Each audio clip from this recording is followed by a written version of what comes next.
नमस्कार दर्शक बंधु शुभ सकाळ।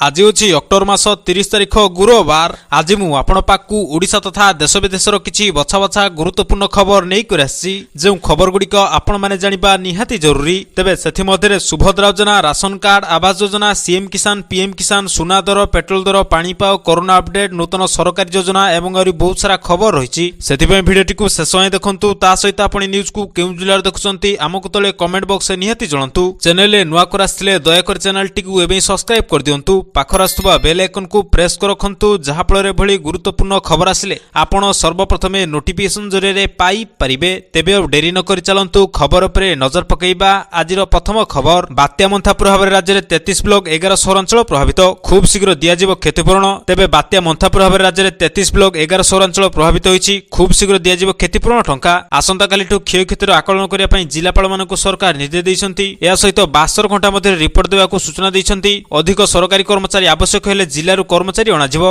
घरर क्षति होइथिले आकलन पर क्षतिपूरण दियाजिबो। तेबे बात्या मंथा प्रभाव राज्य रे 33 ब्लॉक 11 शहर अंचल प्रभावित होईछि, खूब शीघ्र दियाजिबो क्षतिपूरण टंका। तो दर्शक बंधु चलंतु नजर पकाइबा परवर्ती खबर पे। पेंशनभोगी मानक पई आसिला बड़ खबर। नवेम्बर 1 तारिख जीवन प्रमाण पत्र दाखल करबाकू निर्देश। तेबे समस्त केंद्र और राज्य सरकार को पेंशनभोगी मानकू नवेम्बर 1 तारिख 30 तारिख मध्य सेमानकर जीवन प्रमाण पत्र दाखल करियाकू पड़िबो, जहा द्वारा सेमानकर पेंशन बाधाप्राप्त हेबो नै। सरकार 80 वर्षर अधिक बयसर पेंशनभोगी मानक पई जीवन प्रमाण पत्र दाखल करिवार शेष तारिख अक्टोबर 1 तारिख वृद्धि करिसंती। तो दर्शक बंधु चलंतु नजर पकाइबा परवर्ती खबर पे। बात्या मंथा पई +2 फॉर्म पूरण समय वृद्धि। नवेम्बर 3 तारिख पर्यंत फॉर्म पूरण अवधि बढ़िछि। तेबे बात्या मंथा पई युक्त 2 फॉर्म पूरण अवधि वृद्धि होइछि। नवेम्बर 3 तारिख पर्यंत फॉर्म पूरण अवधि कर जाइछि। तेबे 2026 मसिया युक्त 2 परीक्षा पई चालिछि फॉर्म पूरण प्रक्रिया। खबर अनुसार 2026 युक्त 2 परीक्षा लागि फॉर्म पूरण अक्टोबर 28 रे हेबार थिला, हेले बात्या मंथा लागि फॉर्म पूरण होई पारि नाही। शेषरे अनेक कॉलेज बोर्ड को तारीख अवधि को वृद्धि करिबा लागि निवेदन करछंती। कॉलेज को आवेदन को विचार को नै बोर्ड पक्षरु एही निष्पत्ति नियाइछि। तेबे युक्त 2 फॉर्म पूरण पई तारीख नवेम्बर 3 तारिख जे घुंचाइछि बोर्ड कर्तृपक्ष।